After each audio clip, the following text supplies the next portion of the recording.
We'll be starting in just a second.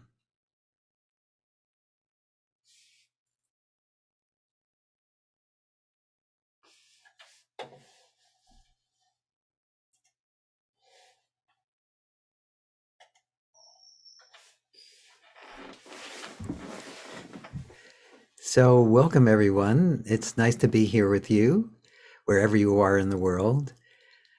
And the topic of this talk has to do with imperturbability. And there actually is quite a bit of confusion around that. The first bit of confusion is that when we talk about imperturbability, and when Lester did, from the very beginning, when I first met Lester in 1976, he was talking about imperturbability. Yet, how all of us misinterpreted it is that we used to think that if we released enough, we would reach a state of imperturbability.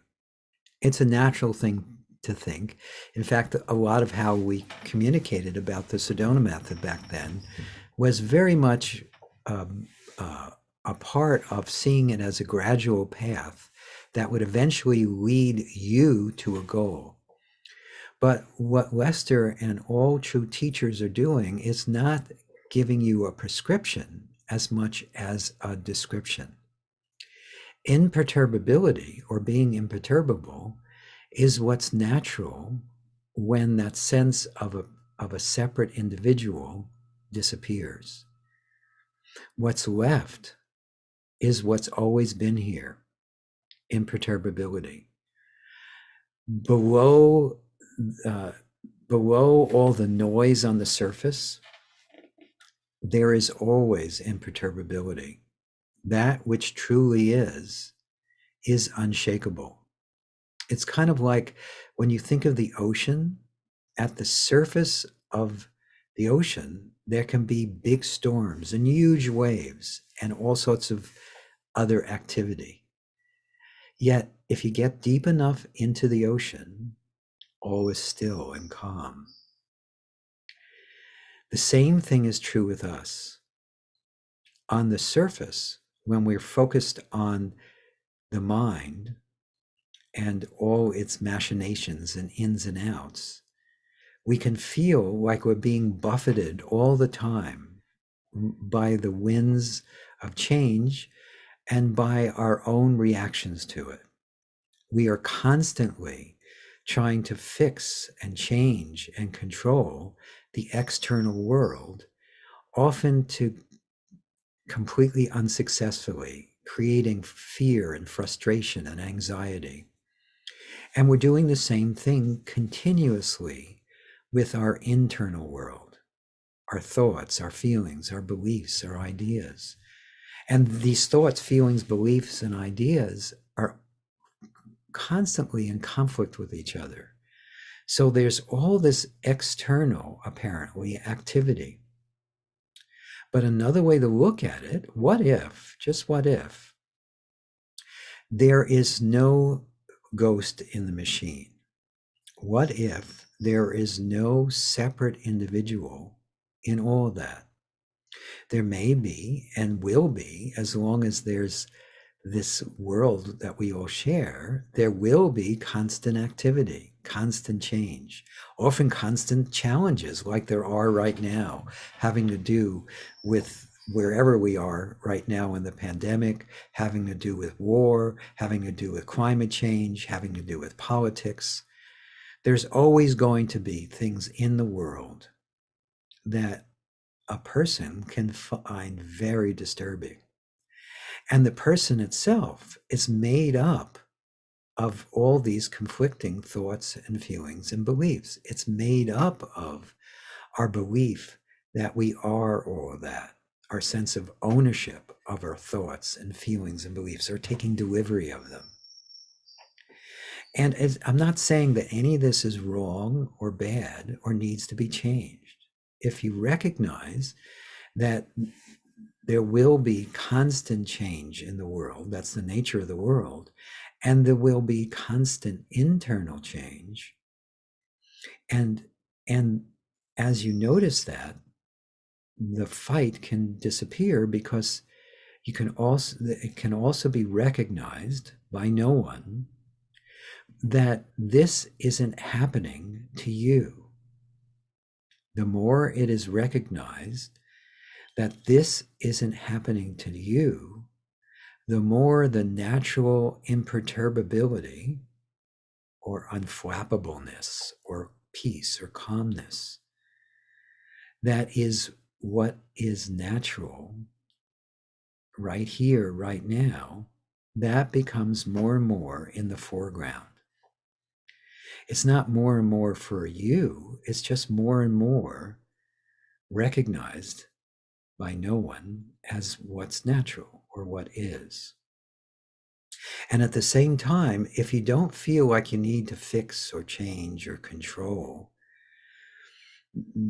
or manipulate the external world in order to be safe or be happy or be at peace, and you don't feel like you need to manipulate your internal world to do that, things just settle and calm down. And you just simply recognize that what is, apparently, is just as it is. It is already wholeness. It is already imperturbable as its basic nature. Now, this may be a lot to take in or a lot to accept. So I'm not asking you to take it in or accept it. Just be open to this as a possibility. What if, whatever is being experienced in this moment, both internally and externally, even though there really is no difference, is exactly as it is. And in it being exactly as it is, it's whole and complete and perfect and enough as it is. Now, that doesn't mean that if there's a war, you might not work towards peace. It doesn't mean if the planet is warming that you won't find yourself doing things, at least apparently, that help with that problem. You won't find that if you're having a relationship issue, you won't take action to try to fix it. It's just that it's not you doing any of that. What if, just what if, life is completely spontaneous? It's just a natural unfoldment. It is just what's flowing through and as this everything and nothing, this beingness that all is. And just listening to this perspective and feeling the energetic of it will often naturally bring more peace to the foreground. It's not creating new peace. It's not something you need to find. It's just simply what happens when you're open to recognizing this or seeing this, or when the recognition happens naturally. It's not you really being open. So everything I just said actually was a release, because when things are expressed in this way, things naturally open and let go inside. You may have already noticed that. But because we are all used to thinking that there's something we need to do or something we need to fix or change in order for what is to be the way it already is, or for us to be what we truly are, let's engage in an exploration. So in this moment, could you just simply allow what is to be? Or notice that what is just simply is, without you needing to do anything about it.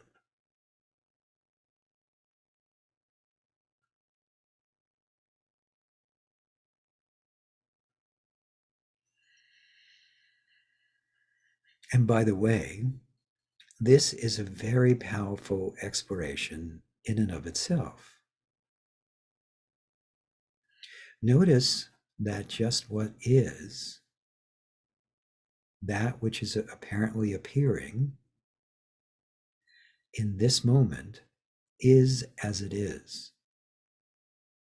What generally happens is we're wanting to fix it or change it, or we're interpreting it, we're judging it, we're evaluating it. And that too is just what is as it is. What happens spontaneously without you needing to do anything about it is there's a spontaneous allowing or welcoming by no one of what is as it is.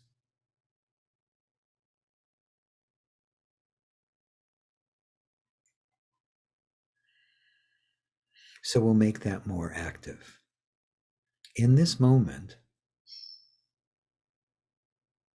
and by the way, I just want to remind you, I'm not saying, even though there is no doer, that action shouldn't be taken in order to help with whatever apparent situation is happening in your life, in your world, and in whatever apparent problem needs to be addressed in this moment. This actually makes functioning easier for no one. And again, that's the whole point, if there is a point. But again, in this moment, notice, just simply notice what is.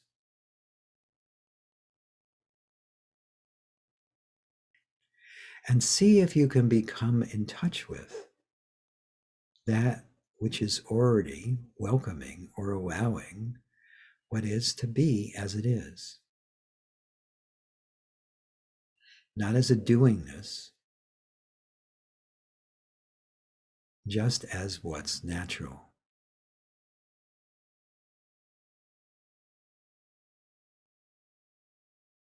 Again, allow yourself to just simply focus on whatever is appearing to be happening in this moment. It could be simple things like you looking at a screen, sitting on a chair, hearing the sounds in the room that you're in or the space that you're in. And just simply notice what is, just is as it is. I know if you think about it, it seems like it's obvious. But usually we're thinking about it from the perspective of I need to fix it or change it or do something with or about it.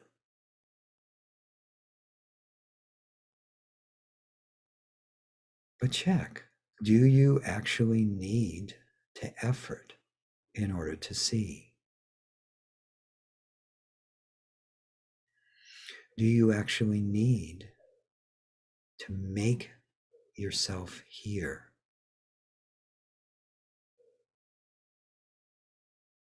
Is feeling actually a verb? Or is it just something that happens spontaneously?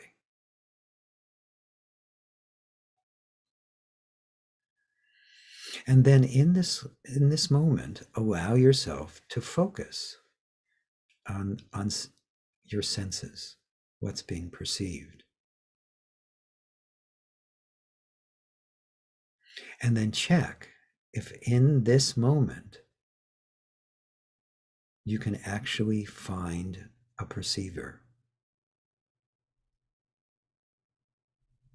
Is there actually a perceiver in this moment? Or is there only perceiving? Is there only just whatever is appearing as it's appearing?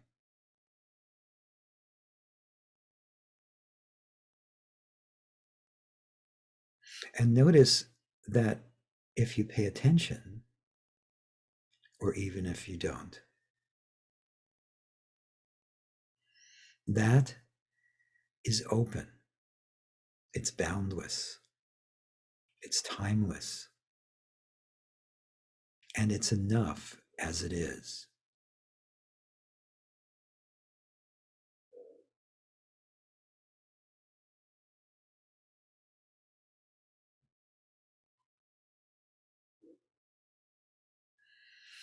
And could you just be? Or not even that? Could you notice that there is beingness, even without someone being aware of it or knowing it? There just is what is apparently happening as beingness, as all, as everything and nothing.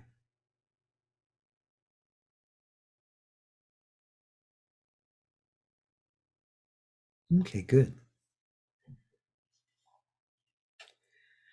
So this is something that I recommend is listened to repeatedly or watched repeatedly. You'll find that something just keeps unfolding naturally from that. Also, if you'd like to go more deeply into this, I highly encourage you to come to the advanced retreat if you've been to a retreat before. If not, I would check out our retreats. In our retreats, we do all the different processes that help with life. But at the same time, there's an opportunity to discover that which is already perfect, that which is already whole, that which is enough. So thank you for watching. And hopefully, I'll be hanging out with you starting next Monday. Bye, everybody.